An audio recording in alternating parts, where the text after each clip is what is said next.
primera semana de junio, según nos han informado. Entonces, con esto ya ustedes tienen avanzado todo el temario, así que los que están con alguna demora, pues les sugerimos ya ponerse a estudiar en serio, sí, porque el temario es de 31 temas y en fisiología eso es difícil abarcar cuando hay muy poco tiempo para estudiar.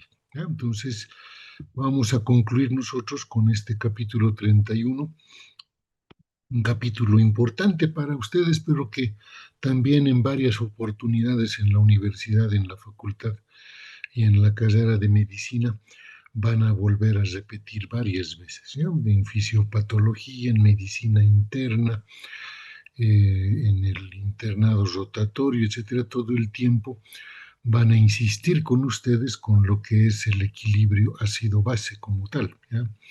Hay libros que se han escrito sobre equilibrio ácido básico. Guyton solamente nos propone un capítulo en el que nos abocamos a cuál es el control renal del equilibrio ácido-base, qué es lo que le compete al riñón para contribuir al equilibrio ácido-base. Entonces, eso es lo que vamos a ver hoy. No es difícil. Hay cosas que hay que ir reforzando con ustedes para que ustedes vean que no estamos complicando de ninguna manera el contenido, es decir, yo estoy utilizando incluso varias herramientas provenientes de otra bibliografía para que se pueda entender mejor, digamos, la explicación acerca del rol de los riñones en el equilibrio ácido-base. Entonces, nosotros tenemos que revisar cierta información útil ahora y primero siempre, ¿no? Confirmar que están con el sonido y y la imagen correcta.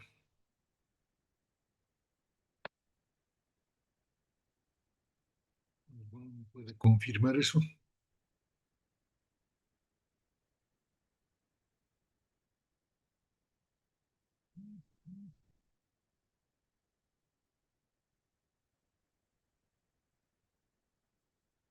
Sí, doctor, se escucha bien. La imagen también es correcta. Doctor, ha dejado de compartirse las diapositivas. Sí, sí, sí, yo enseguida vuelvo a compartir, pero se veían entonces, ¿no?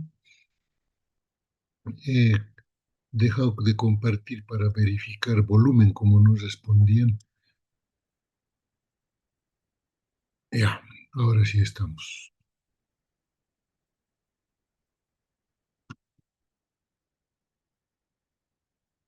Bien, entonces ahora empezamos. ¿Qué información útil hay que revisar para poder entender mejor estos conceptos de eh, control del equilibrio ácido-base?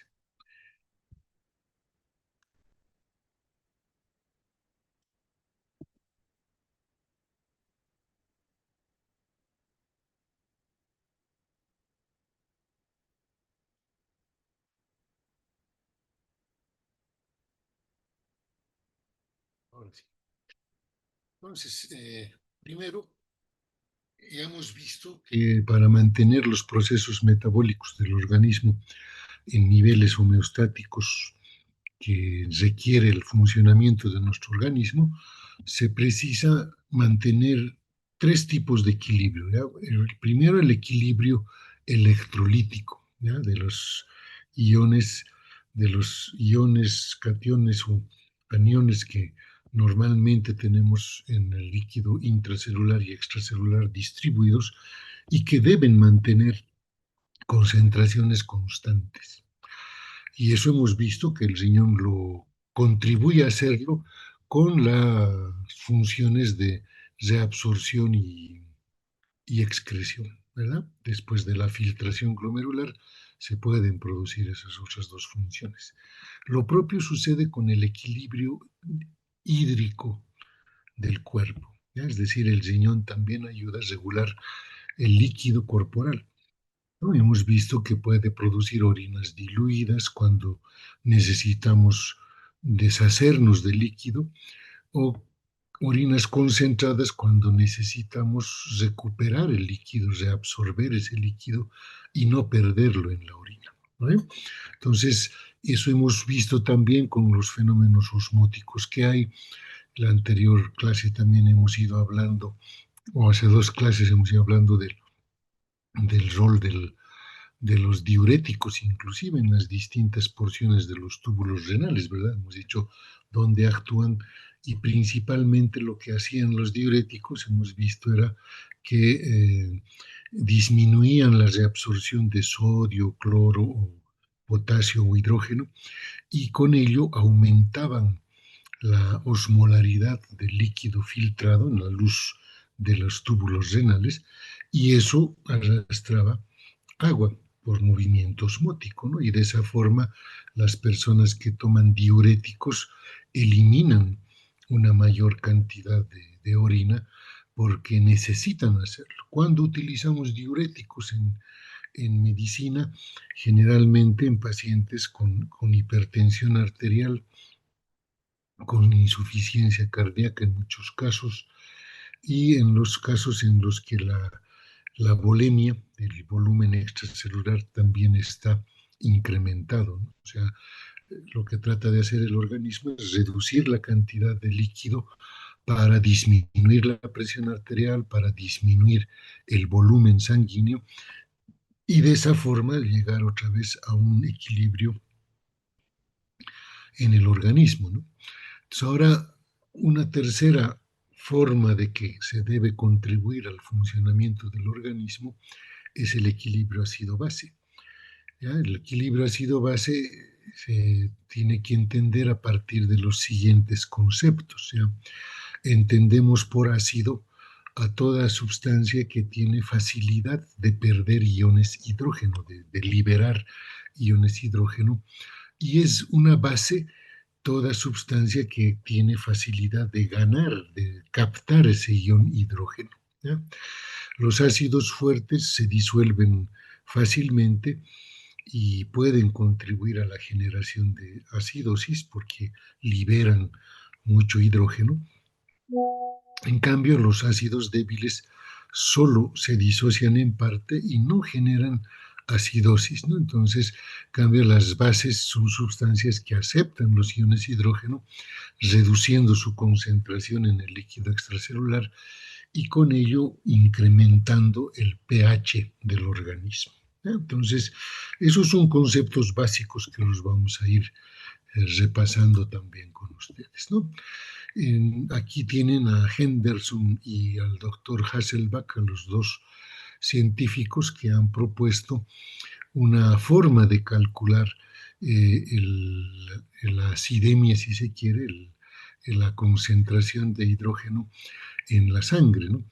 Y esta fórmula ya representa la fórmula corregida, que tiene más valor clínico, porque si ustedes ven acá, en esta fórmula, la concentración de hidrogeniones depende de una constante, ¿ya?, multiplicada por un cociente entre el CO2, la concentración de CO2, anhídrido carbónico, y el bicarbonato, ¿no? Entonces, esta relación entre anhídrido carbónico o dióxido de carbono y bicarbonato son fundamentales entonces para mantener un equilibrio que va a definir esta concentración de hidrogeniones. ¿Ya? En un principio, aquí vamos a ver eh, en la ecuación de Henderson y Hasselbalch, en un principio tomaba en cuenta el bicarbonato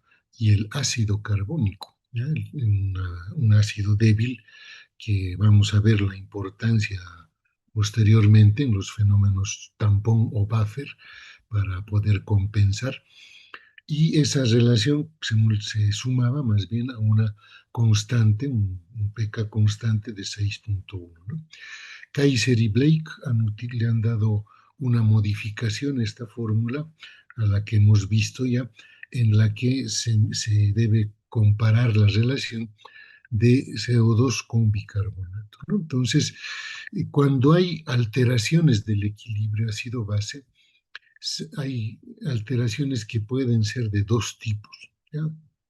Una en donde los trastornos metabólicos primarios son los que generan la acidosis o alcalosis, y en esos casos la vía pulmonar o los pulmones proveen mecanismos compensatorios, ¿no? Porque los pulmones, por ejemplo, en caso de acidosis, van a expulsar mayor cantidad de CO2, van a sacar CO2 del organismo, y la relación de CO2 e hidrógeno está siempre equiparada, es decir, cada vez que aumenta el hidrógeno, aumenta el CO2, cada vez que disminuye el hidrógeno, disminuye el CO2 o viceversa, ¿sí?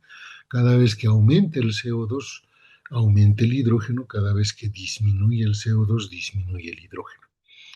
Pero también pueden haber alteraciones de origen respiratorio primario. ¿Qué quiere decir esto? Que alguna patología respiratoria está provocando que los pulmones no puedan expulsar el CO2 y más bien se acumula el CO2.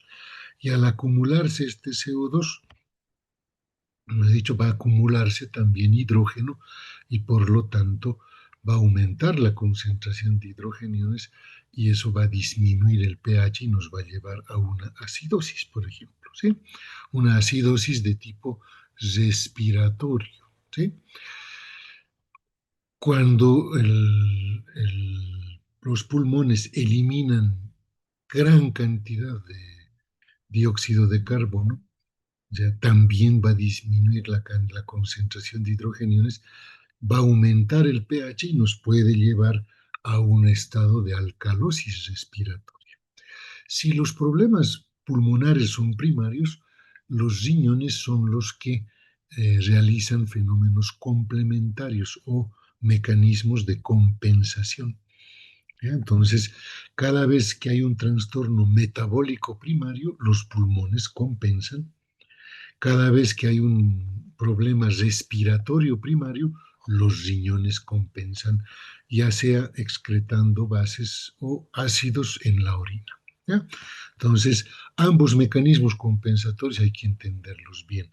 Por eso es que la operación modificada por Kaiser y Blake es mucho de mayor utilidad clínica porque ahí sí vemos la relación entre PCO2, dióxido de carbono, y bicarbonato, que son las dos sustancias que, dependiendo del cociente que vamos a lograr y el desequilibrio que se vea en esto, o nos van a llevar a una acidosis o nos van a llevar a una alcalosis, ¿no? A una disminución del pH o un incremento del pH.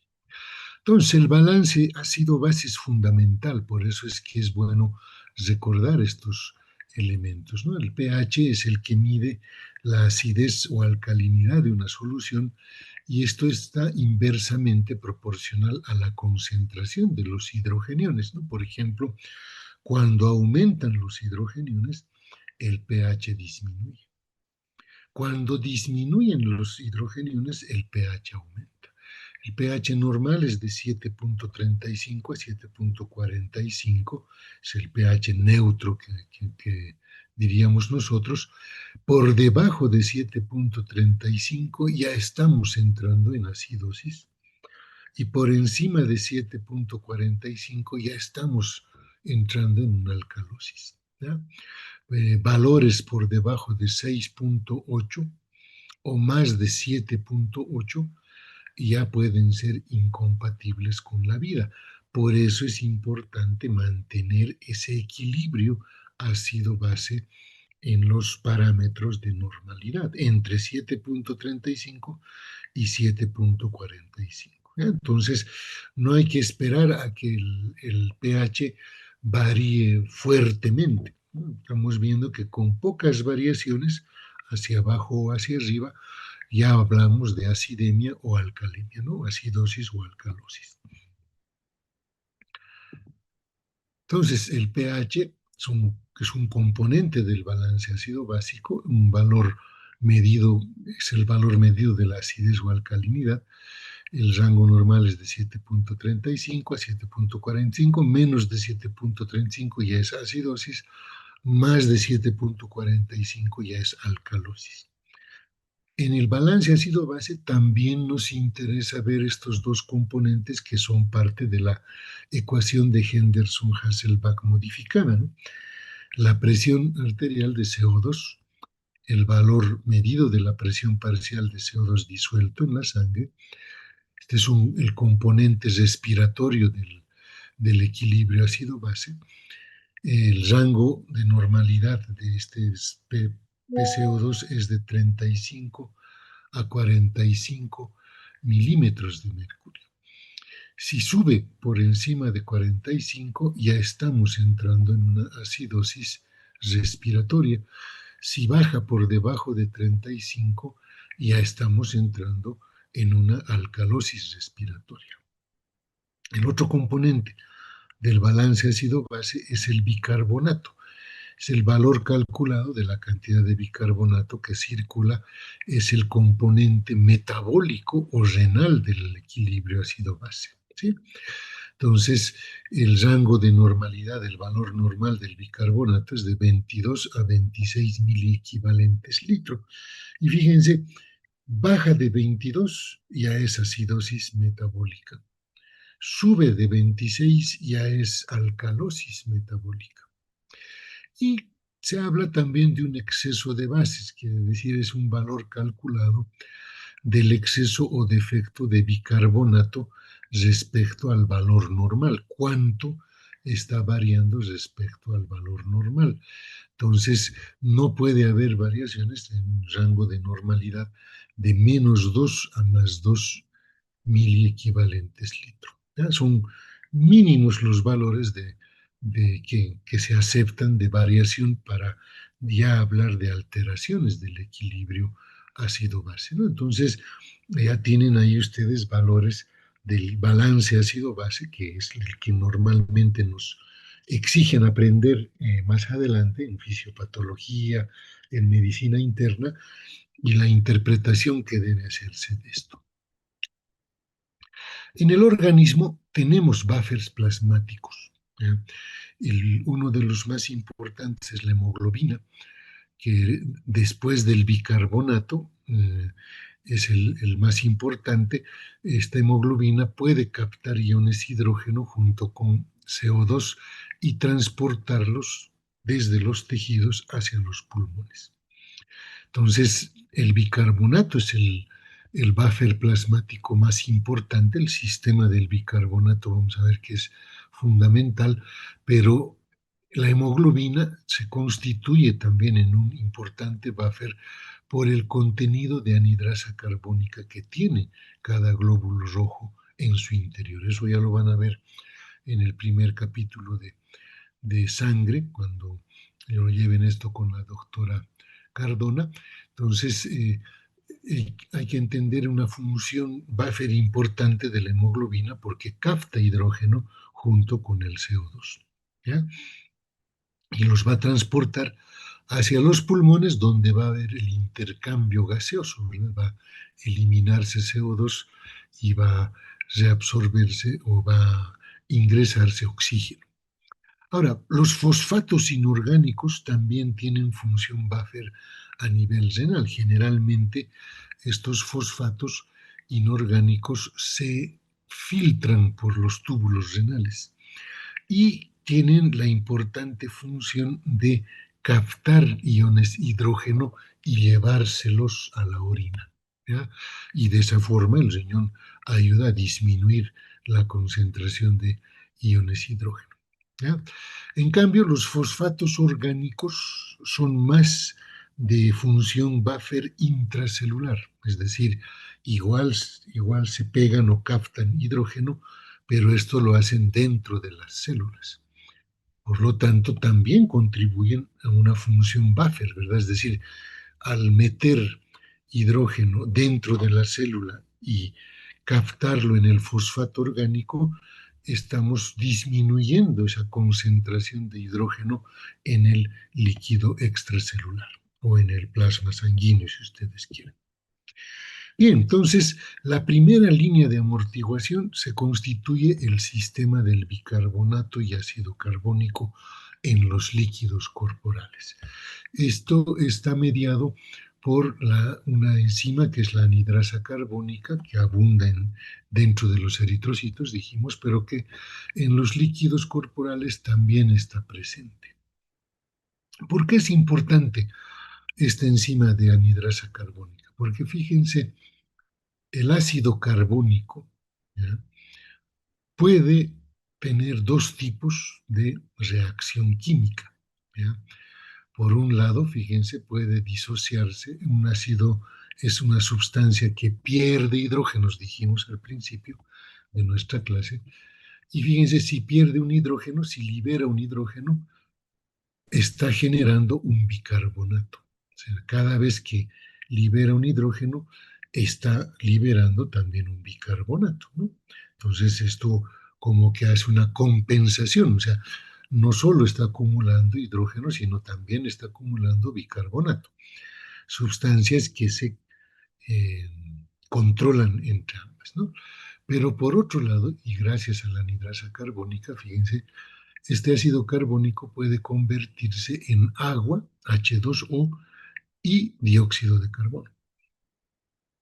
De esta manera hace que este CO2 llegue a los pulmones, se elimine hacia el exterior y esta agua sea utilizada o reutilizada en el organismo en procesos metabólicos, ¿no? Entonces, esta es la primera línea de amortiguación de acuerdo a lo que se precise. Es decir, cuando hay fenómenos de acidosis, por ejemplo, esto va a funcionar bastante porque cada vez que se va a eliminar un CO2, también va a disminuir la cantidad de hidrógeno porque se va a quedar en la molécula de agua, no va a estar libre, no va a estar incrementando la acidemia.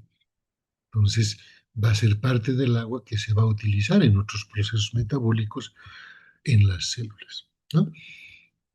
Entonces, eso es importante que nosotros entendamos, ¿ya? La acción de la anidrasa carbónica, ¿no? Cada vez que disminuye el pH es porque han incrementado la concentración de hidrogeniones y nos ha llevado a un fenómeno de acidosis.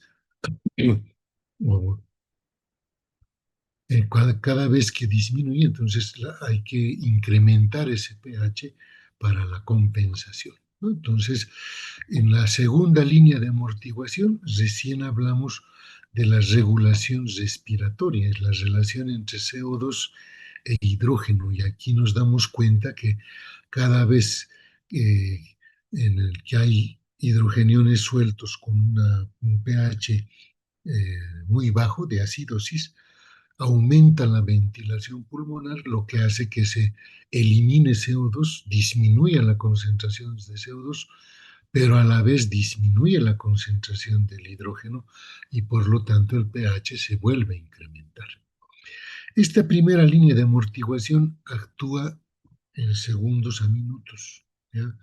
En cambio, esta segunda línea de amortiguación del hidrógeno y la ventilación pulmonar puede demorar minutos a horas en activarse. Por eso es segunda línea de amortiguación.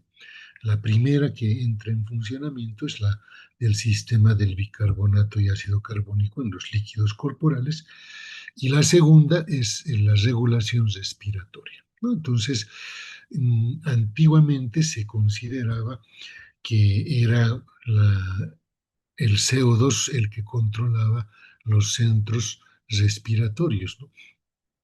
Muchos decían cada vez que aumenta el CO2, es por eso que el individuo empieza a hiperventilar, a aumentar la frecuencia respiratoria además para eliminar ese exceso de CO2. No, hoy se sabe que las células de los centros respiratorios en el bulbo raquídeo son más bien sensibles a las concentraciones de hidrógeno.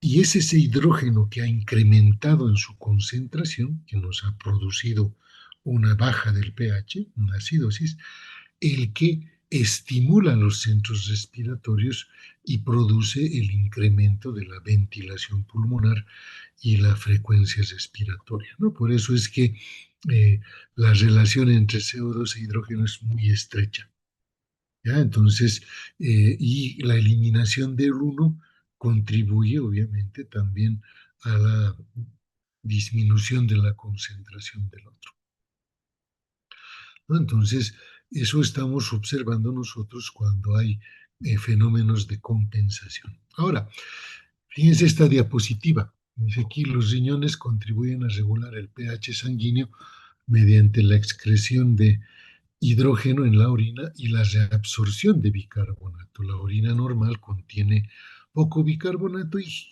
es ligeramente ácido, un pH que va entre 5 a 7. Las células del túbulo contorneado proximal disponen de bombas de sodio y potasio para transportar hidrógeno hacia el filtrado en intercambio por el sodio. Fíjense acá, está transportando hidrógeno hacia el, la luz de los túbulos renales. Esto se va a ir a la orina, obviamente, y lo intercambia por sodio que ingresa adentro de la célula, ¿ya? Entonces, la mayor parte del hidrógeno secretado de esta forma, dice, en el filtrado desde el túbulo contorneado proximal, se utiliza para la reabsorción del bicarbonato, porque fíjense, se va a unir a bicarbonato, va a formar ácido carbónico. Ese ácido carbónico también va con la anhidrasa carbónica, va a disociarse en agua y CO2. Ambos pueden difundir libremente hacia la célula también, ¿no? Entonces, pero por otro lado dijimos, el ácido carbónico puede separarse en un hidrógeno libre y un bicarbonato libre, y ese bicarbonato es el que puede ser reabsorbido, ¿no? Lo mismo va a suceder en el túbulo contorneado, fíjense, dentro de la célula, la misma situación de agua CO2 para su reabsorción a la sangre, o la formación de hidrógeno que va a volver a salir hacia la luz del túbulo renal, y un bicarbonato va a reabsorberse hacia la sangre. Entonces, veamos qué nos dice esta diapositiva. Cuando la orina es ácida, el bicarbonato se combina con el hidrógeno para formar ácido carbónico, ¿ya? Dos, el ácido carbónico es convertido en CO2 y agua en una reacción catalizada por la anhidrasa carbónica. Tres, a medida que las concentraciones de CO2 se incrementan en el filtrado, el CO2 difunde fácilmente a las células del túbulo renal. Dentro del citoplasma de la célula tubular, la anhidrasa carbónica cataliza otra vez la reacción en la cual el CO2 y el agua forman ácido carbónico nuevamente, aquí fíjense, y luego el ácido carbónico se disocia en hidrógeno y en bicarbonato en las células del mismo túbulo proximal. El bicarbonato interno de la célula puede pasar hacia la sangre, reabsorberse, y el hidrógeno nuevamente salir hacia la luz tubular, ¿ya? Entonces, fíjense lo que pasa en los túbulos distales, ¿ya? Esto ocurre en el túbulo proximal. En los túbulos distales, esta bomba de sodio y potasio, en el túbulo distal, la ATPasa de sodio y potasio, actúa para recuperar hidrógeno y eliminar potasio. Y fíjense cómo los hidrógenos se intercambian aquí. Por cada sodio sale un hidrógeno. Y fíjense aquí el rol de los fosfatos, ¿ya? El fosfato, este es el fosfato, capta ese hidrógeno, forma ácido fosfórico y de esa forma se elimina en orina. También hay otra forma de eliminar más hidrógeno en la orina, que es formando unas moléculas de amoníaco o amonio, fíjense, el NH3 más un hidrógeno se vuelve NH4, amoníaco, y como tal se elimina por orina. Y fíjense, el ácido fosfórico se está llevando dos hidrógenos, el amoníaco se está llevando a la orina cuatro hidrógenos, cuatro moléculas de hidrógeno. Entonces, de esa forma, el riñón elimina estos hidrógenos. Y además hemos visto en los primeros capítulos con ustedes que varios, los segmentos tubulares renales tienen capacidad de excreción de hidrógeno, ¿verdad? O sea, hacen que ese hidrógeno siempre esté mandándose hacia la luz tubular renal y en casos necesarios se vaya eliminando con la orina. ¿Ya? ¿Por qué? Porque se prende con fosfatos, que son buffers, hemos dicho, inorgánicos, y que se captan el hidrógeno y se lo llevan en esa condición hacia la orina. Entonces, el sistema tampón bicarbonato es fundamental. Ahí está el ácido carbónico, que por un lado se disocia en hidrógeno y bicarbonato. El hidrógeno está formado en el metabolismo tisular, también puede estar presente y se elimina por orina unido al ácido fosfórico, como hemos visto, o al amoníaco o amonio, el NH4. Este bicarbonato está formado en riñón, hígado y tubo digestivo y puede reabsorberse a la sangre y compensar un estado de acidosis. Por otro lado, este ácido carbónico puede disociarse en agua y CO2 y este CO2, en casos necesarios también, ser expulsado en el aire, en la expiración de aire, y de esa forma también logramos disminuir la concentración de hidrógeno en la sangre, hidrógeno libre, ¿no? Bien, entonces la producción de orinas ácidas y alcalinas por el riñón depende mucho esto de la cantidad de hidrógeno o bicarbonato que esté filtrándose en los túbulos renales, ¿no? Si se ha filtrado y se ha excretado mayor cantidad de hidrógeno, la orina va a ser ácida, obviamente, pero si hay una mayor concentración de bicarbonato en los túbulos renales, vamos a producir una orina alcalina, obviamente, ¿no? Acá no es que se excreta, sino es que se disminuye su reabsorción principalmente. Ahora, aquí va uno de los tips más importantes, cómo se produce el control renal del equilibrio ácido-base.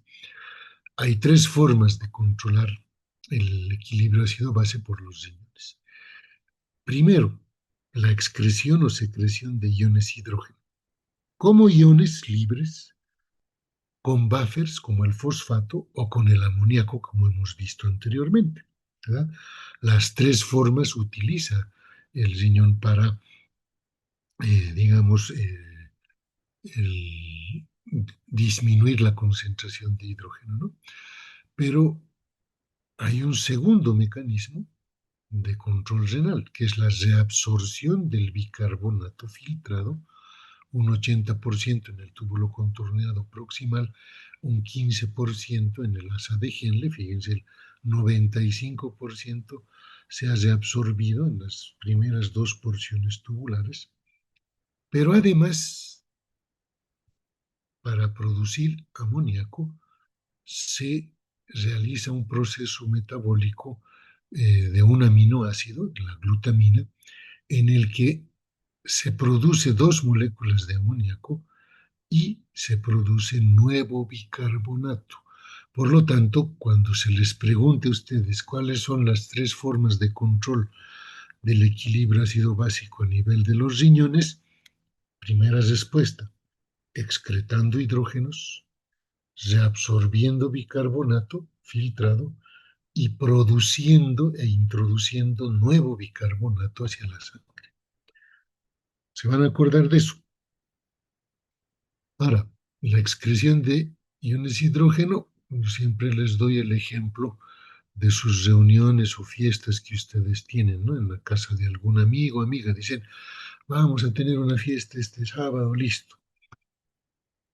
Los que son conscientes Dicen, y hasta cierta hora prudente hay que quedarse y después hay que irse, ¿verdad? Hay que cuidarse, hay que recogerse temprano y se van yendo hidrógenos solitos, ¿no? Muy responsablemente se van. Hay otros que dejan pasar la hora, ya es un poco tarde y dicen, oye, nos acompañaremos, iremos, listo. Y entonces van saliendo con el fosfato, como si el ácido fosfórico se lleva dos hidrógenos, ¿verdad? Y se van acompañando, dicen, ya nos iremos los dos, nos acompañamos. Pero cuando ya es demasiado tarde y el padre de familia ya está enojado con los fiesteros, ¿qué les dice a ustedes? Les dice, ya estoy llamando taxis y se van todos. Y en cada taxi, ¿cuántos entran? Cuatro, ¿verdad? Entonces se van de a cuatro, es decir, es como el amoníaco que está llevándose cuatro hidrógenos, ¿no? Entonces de esa forma se van a acordar ustedes cómo se hace la excreción o secreción de hidrógeno. ¿Eh? Y las otras dos formas de control, la reabsorción de bicarbonato filtrado y la producción de nuevo bicarbonato. Y aquí vamos a ver más o menos eso. Bueno, aquí estamos repitiendo lo que sucede dentro de las células tubulares y en la luz tubular. Dentro de las células ahí está el ácido carbónico que por un lado con la anhidrasa carbónica se transforma en bicarbonato que se vuelve a la sangre, hidrógeno que se va a la luz tubular, o puede formar agua y CO2. El CO2 que retorna a la sangre y se va a eliminar en los pulmones, o el agua que se sigue utilizando para los fenómenos metabólicos. La bomba de sodio y potasio que intercambia sodio por potasio, ahí está. Y luego, fíjense cómo acá en la luz tubular también tenemos esta situación, ¿no? El hidrógeno libre puede juntarse con un bicarbonato, formar ácido carbónico otra vez, esto disociarse en CO2 y agua, el CO2 se reabsorbe a la célula, el agua puede quedarse dentro del túbulo renal. Entonces, en el túbulo proximal a la ADG, en el túbulo distal, hay secreción de hidrógeno por contratransporte con sodio. Aquí está el contratransporte por eh, transporte activo secundario. Fíjense, el hidrógeno sale a la luz y se reabsorbe un sodio. Y ese sodio se va a intercambiar después también por un potasio ya, pero por un transporte activo primario. En el túbulo distal y túbulo colector hay secreción de hidrógeno por transporte activo primario, es decir, hay una bomba de hidrógeno que elimina hidrógeno en esas porciones tubulares. La secreción de hidrógeno es un tanto mayor a la filtración de bicarbonato. El hidrógeno no se excreta libre, siempre se va a combinar con fosfato y amoníaco para que aparezcan en la orina. ¿Ya? Entonces, de esa forma se producen estos mecanismos. Entonces, ahí están los mecanismos celulares de secreción de hidrógeno que están en su libro. Hay por un lado, la secreción activa de hidrógeno en el túbulo renal, ¿ya? La reabsorción tubular de bicarbonato mediante la combinación de hidrógeno para formar ácido carbónico que se va a disociar luego para formar dióxido de carbono y agua, y la reabsorción del ion sodio que es intercambiado por el hidrógeno en el túbulo contorneado proximal. Y también esto sucede en la porción gruesa del asa de Henle y en primera parte del túbulo contorneado distal. ¿Qué ocurre a nivel de la porción distal del túbulo y del túbulo colector? Ahí fíjense, hay una bomba, un bombeo de hidrógeno activo. Hay una bomba de hidrógeno. Entonces se reabsorbe, dice, un bicarbonato, ¿ya? Por cada hidrógeno excretado y que se excreta de forma pasiva un ion cloro también junto con el hidrógeno, ¿no? Entonces aquí van a aparecer el cloro y el hidrógeno en la luz tubular. En cambio, el bicarbonato se va a intercambiar por ese cloro para retornar a la sangre. Entonces, esto ya ocurre, esta secreción activa de hidrógeno ya ocurre en la porción final del túbulo distal y en el túbulo colector. La amortiguación de iones hidrígenos secretados por el fosfato filtrado, que hemos dicho que este hidrógeno que está saliendo se va a unir a este fosfato y de esa forma va a eliminarse, ¿ya? Se disuelve, se devuelve un nuevo bicarbonato a la sangre por cada ácido fosfórico que reacciona con un hidrógeno excretado. Y acá fíjense lo que dijimos, ¿no? El aminoácido glutamina es metabolizado en la célula por las células tubulares proximales. La glutamina da lugar a dos compuestos de NH4 y dos moléculas de bicarbonato. Este NH4 se intercambia por sodio y va a la luz tubular, ¿ya? Y en cambio, estos dos nuevos bicarbonatos retornan a la sangre. Esto es ya producción de nuevo bicarbonato. Entonces, acá ya estamos viendo las tres formas de compensación, ¿verdad? La excreción de hidrógeno con los buffers, la reabsorción del bicarbonato filtrado y la producción del nuevo bicarbonato. Ahí están los tres fenómenos que le corresponden al riñón para el equilibrio ácido-base. El hidrógeno libre se une a un fosfato, forma ácido fosfórico más un sodio y eso se va a la orina. Ese es el tampón fosfato. Hemos dicho, el fosfato capta hidrógenos libres y se los lleva a la orina. En cambio, vuelve un bicarbonato hacia la sangre. Entonces, por cada hidrógeno excretado, combinado con un amortiguador, se forma y se reabsorbe un bicarbonato hacia la sangre. Y luego está el tampón amoníaco, ¿no? La glutamina se convierte, se metaboliza en dos moléculas de amoníaco que van a la orina y dos moléculas de bicarbonato nuevas dentro de la célula que se van a reabsorber a la sangre, ¿no? Entonces, de esa forma se producen los fenómenos de regulación renales, ¿no? Entonces, ahí están los tampones fisiológicos, la respiración celular, ahí está el CO2 y el agua, el ácido carbónico, el tampón bicarbonato, como se separa acá el bicarbonato y un hidrógeno deja libre, se vuelve a conformar ácido carbónico para formar CO2 y agua y esto ir a la ventilación pulmonar, ¿no? Y el tampón fosfato, hemos dicho, el fosfato tiene relación con el metabolismo óseo, lo hemos visto en el anterior, en la última clase, pero capta hidrógenos libres y esto es eliminado como ácido fosfórico por el riñón, ¿no? Entonces, de esa forma se van dando los tampones fisiológicos. Entonces, ¿cómo se compensa una acidosis? La compensación renal de la acidosis, fácil, se excreta hidrógeno, que después con los fosfatos, va a hacer fosfato, se va a excretar en la orina y se va a perder en la orina. O con la glutamina, el amoníaco va a salir también hacia la orina, va a reabsorberse bicarbonato, pero también se va a añadir nuevo bicarbonato a la sangre. Esos son los tres mecanismos de compensación renal de la acidosis, ¿ya? Eso es lo que hace el riñón para compensar y devolver el equilibrio ácido-base. Entonces, los riñones contribuyen a regular el pH sanguíneo, excretando hidrógeno por la orina, reabsorbiendo bicarbonato. El hidrógeno penetra en el filtrado de dos maneras, a través de los glomérulos y por excreción tubular.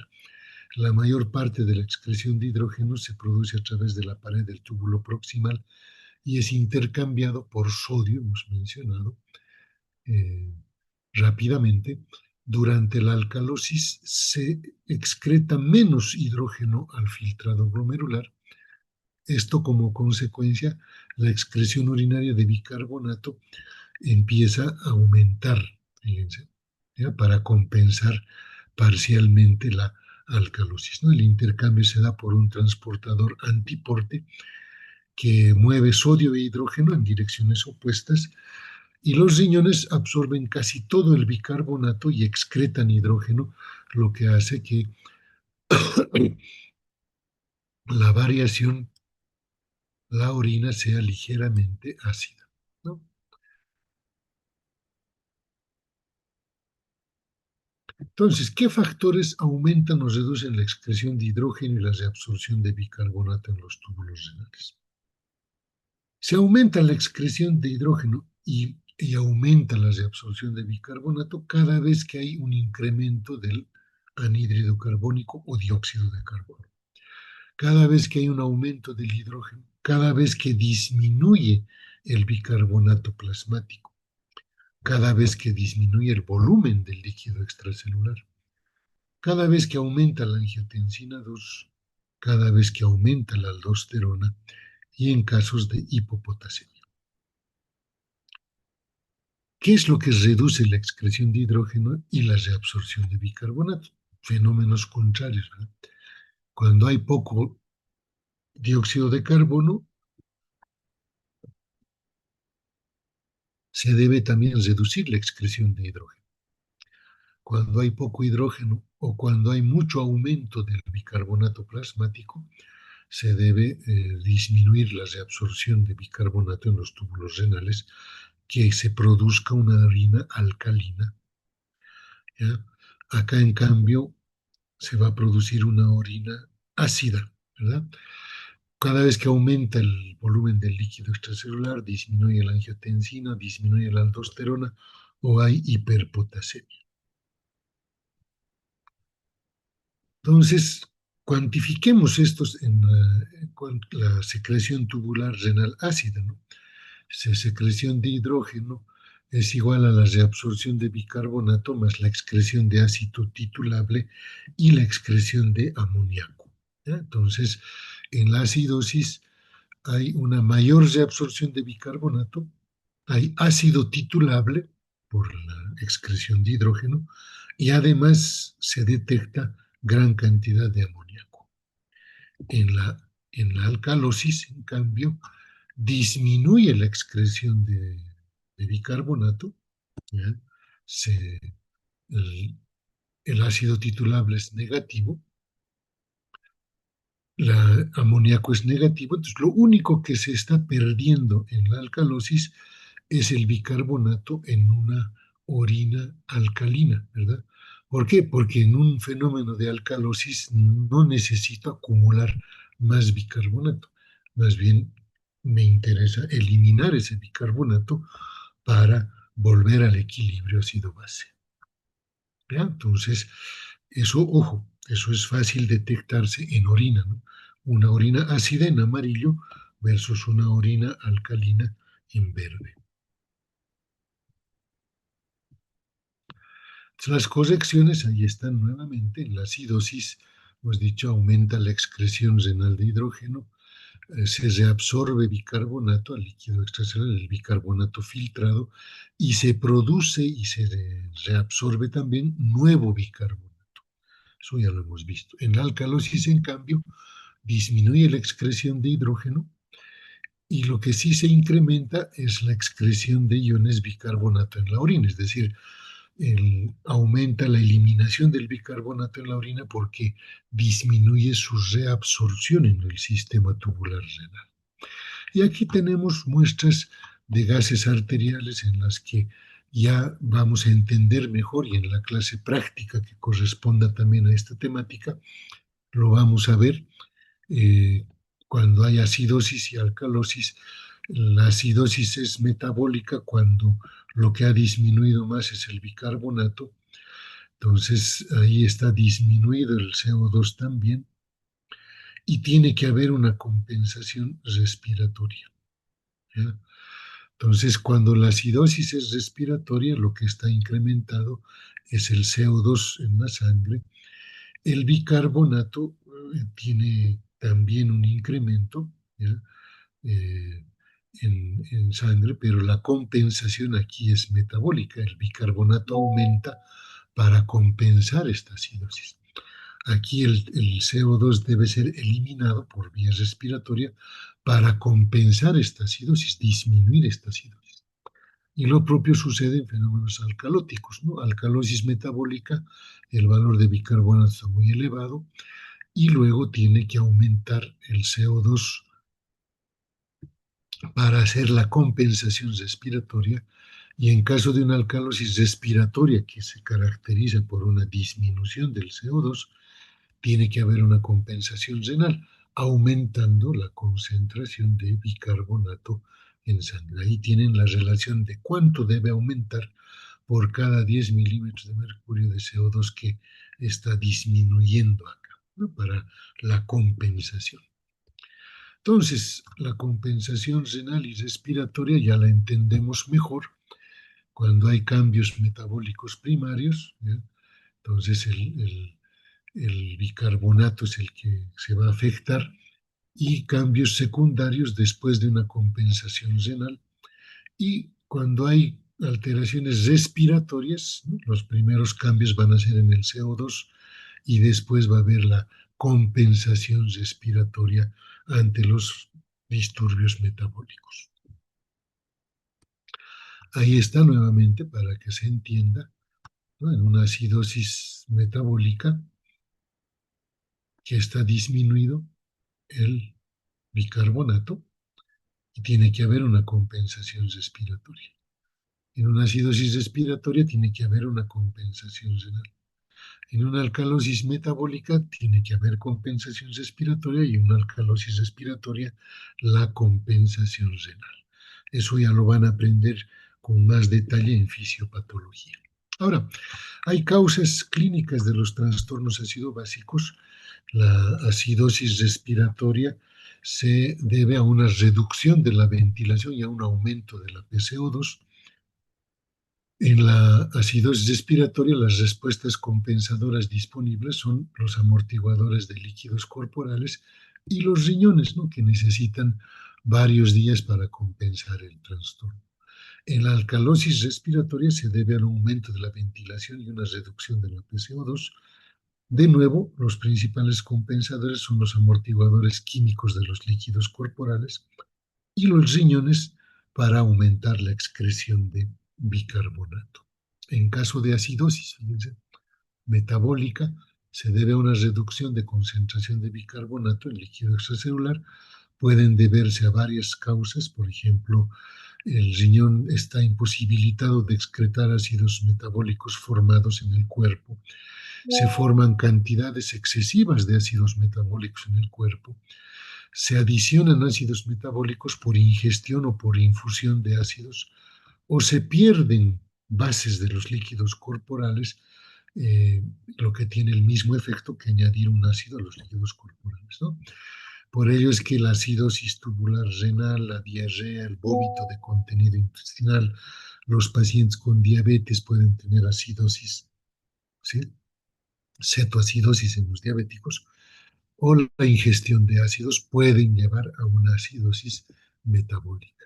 La alcalosis metabólica más bien se refiere a un aumento en la concentración de bicarbonato en el líquido extracelular y eso puede deberse a la administración de diuréticos, exceptuando la anhidrasa carbónica, el exceso de aldosterona, los vómitos de contenido gástrico y la ingestión de fármacos alcalinos, ¿no? Que puedan aumentar la alcalinidad del plasma. Entonces, esos son los fenómenos que van a ocurrir tanto en acidosis como alcalosis metabólica o respiratoria para que ustedes los puedan repasar también.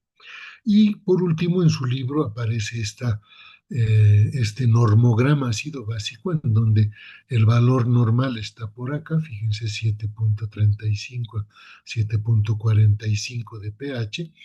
Fácilmente uno puede ir a alcalosis respiratoria cuando la concentración de CO2 está disminuyendo de 40, o irse a una acidosis cuando la concentración de CO2, fíjense, está yéndose a más de 40, 45, ¿no? Puede llegar, fíjense, hasta 90, 100, 120, ¿no?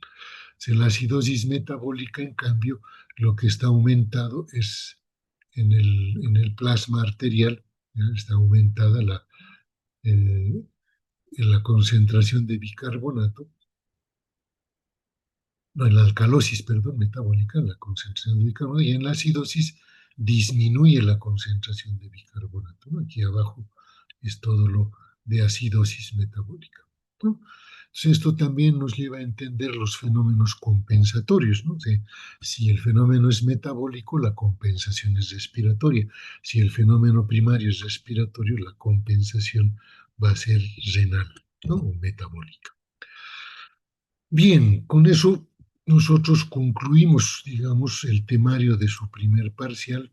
¿Ya? Estamos concluyendo y la información que les va a confirmar la doctora Cardona, actual jefa del Departamento de Fisiopatología y coordinadora de la materia de fisiología, es que este miércoles y este viernes siguiente no van a tener clases teóricas.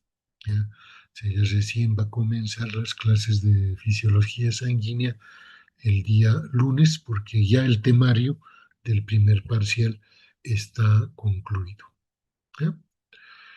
Bien, si hay alguna consulta, estoy a su disposición y si no, pues agradecerles por su compañía en estas clases. Lenny Vargas pregunta por qué los ácidos débiles producen bases fuertes. No, no. Los ácidos débiles lo que hacen es disociarse rápidamente de, de hidrógeno, ¿ya? Y las bases son las que van a captar ese hidrógeno, ¿ya? Entonces, lo que requerimos, toda sustancia ácida es la que libera ácidos, dijimos, ¿no? Y hay ácidos fuertes y hay ácidos débiles.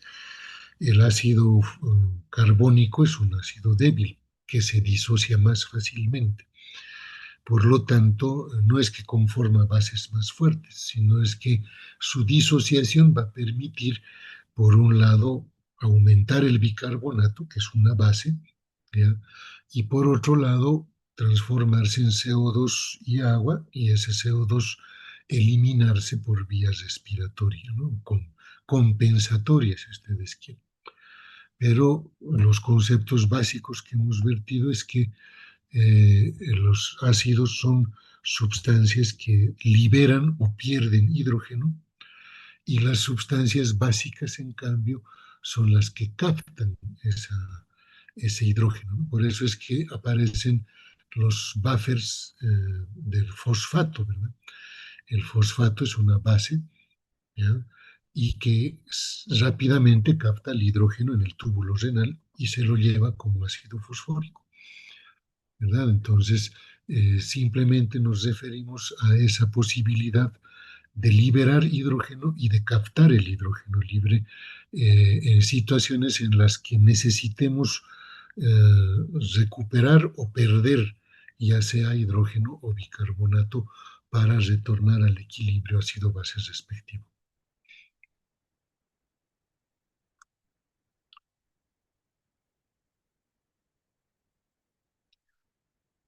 Bien, entonces, muchas gracias a todos ustedes por la compañía. Hoy me han acompañado menos gente que antes en uno de los temas más importantes, así que espero que puedan repasar. El tema está subido en el Classroom también, ¿ya? Así que nos vemos en el examen parcial. A todos los docentes que hemos dictado clases hasta el día de hoy, incluida mi persona, nos corresponde elaborar las preguntas del parcial, ¿ya? Entonces, este parcial va a ser elaborado por el doctor Jaime Villarroel, Jorge Villazón y mi persona, Daniel Illanes. Muchas gracias a todos y hasta una nueva oportunidad. Hasta luego, Muchas profe. gracias, doctor. Hasta Gracias. la próxima clase.